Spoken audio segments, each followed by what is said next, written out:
question number 2 now. So just a few more things I wanted to say. So in terms of like autism representation recently, like on TV, I talked about the Chris Packham documentary. I've mentioned that, and I mentioned the Christine McGuinness one, and there was also been 2 other autism programs recently. There's been Despatches, which was on Channel 4. That was really harrowing, by the way. That was all about autism in inpatient units. Autism inpatient units.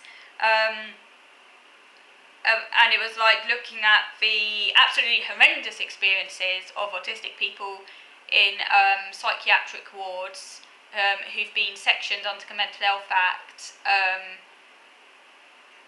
And I mean, this isn't exactly news. I think I did do a review ages ago of Alexis Quinn's book. Alexis Quinn is an autistic woman who ended up being sectioned, and she wrote about her horrendous experiences in inpatient units. I don't think she was diagnosed autistic when she went into the unit. I think she ended up getting a diagnosis through the experience.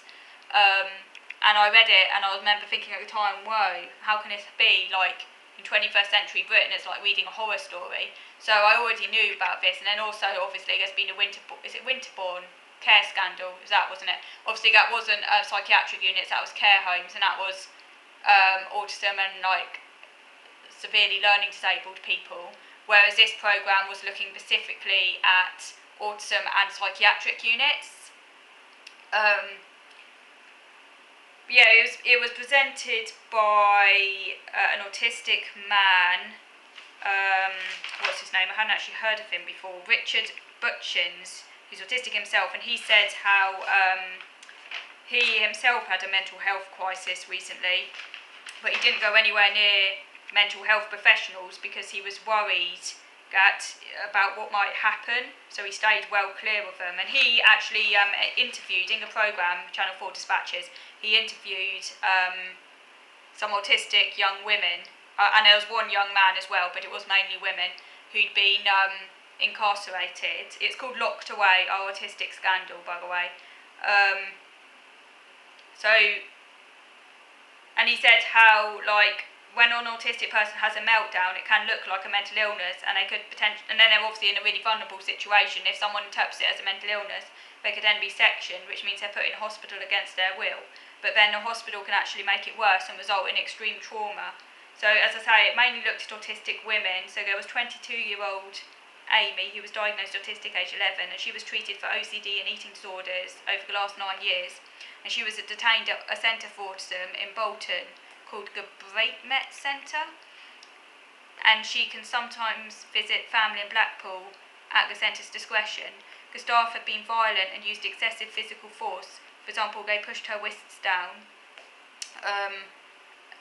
causing her great physical distress and mental distress, obviously. And the Great Met Centre was rated inadequate by the Care Quality Commission. Staff were seen laughing at people, etc. It's a private company and it is supplying services to the NHS and getting taxpayers' money while providing inadequate care. It then looked at a young woman called Lauren in Bournemouth, who was 21 years old and was an inpatient in a psychiatric unit, a psychiatric intensive care unit. Her brother died when she was aged 8, and she was always anxious before that happened, but then after he died, she stopped going to school, and she was often mute, and she had anxiety and OCD, but she didn't have an autism diagnosis yet. She told she'd be fast-tracked for therapy if she voluntarily went into a psychiatric hospital. She went in aged 17, and then she declined rapidly, and she was sectioned after trying to discharge herself. Her response to the environment convinced professionals that she needed to be kept in for her own safety. Her mother knew that her daughter was autistic and thought that she was getting the wrong care, and eventually she got a private diagnosis which confirmed that Lauren was autistic. And then it talks about how once you're put in hospital, you can't get out, and obviously you don't have any power because they've been sectioned. But then in February last year, tragically, she took her own life inside a psychiatric unit. It actually drove her to take her own life. It's absolutely awful, really traumatic, obviously, for her family. God, yeah, really horrible things that go on, seriously. As I say, it's a harrowing programme, so I'm just warning you. And then it looked at someone called Sean, who had mental health crisis last year. He was sectioned, and he was in hospital, and while he was in hospital, he lost his home. so he had nowhere to live when he improved, and he couldn't be discharged. So he was then forced to spend 3 months longer than necessary in hospital, but the local council finally found him a 1-bedroom flat, and he now gets health and social care support because he was sectioned, and a plan for what happens next. But it seems that his care plan has not been followed, and it was not written with his involvement, even though it was box ticked to say he was. I'm not surprised by that, by the way. These professionals often write all sorts of things that aren't true, so I'm not surprised by that.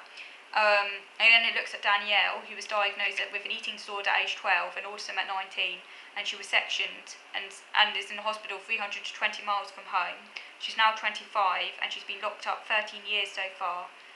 She was at a Mitford unit, which is a specialist autism hospital in Northumberland, but even though it was a specialist autism unit, it still provided inadequate care. And she's now being surgically fed through a tube as she was refusing to eat after she was sent to yet another hospital. Before Mitford, she was in solitary confinement at another unit, and she was raped. I mean, God, it's absolutely awful, isn't it? She was raped where there were no cameras. So yeah, that's basically absolutely horrendous stuff going on. I mean, it's absolutely awful, and it's really scary because, like, you know, if this could happen to any of us, like, seriously, these people are in the most vulnerable situation, and they're experiencing, like, extreme mental distress. If you're autistic and you're experiencing extreme mental distress, you're in a really vulnerable situation because other people can misinterpret it. And, like, it's easy to say, oh, I'll never voluntarily admit myself to hospital, just don't go there. That's the last thing you should do. It's easy to say that, but obviously if you're in a mentally vulnerable situation, someone could persuade you that that's in your best interest, and then it's so easy to then end up getting sectioned if you're in, like, if you're having a mental distress. And in autism, mental distress, like, say if you're having a meltdown because you're in crisis, other people might interpret that as mental illness, even though you're not mentally ill. You're just experiencing, just dealing with distress in a kind of an autistic way, but that could then be misinterpreted by others. And obviously hospitals are the last place an autistic person needs to be, so really quite scary.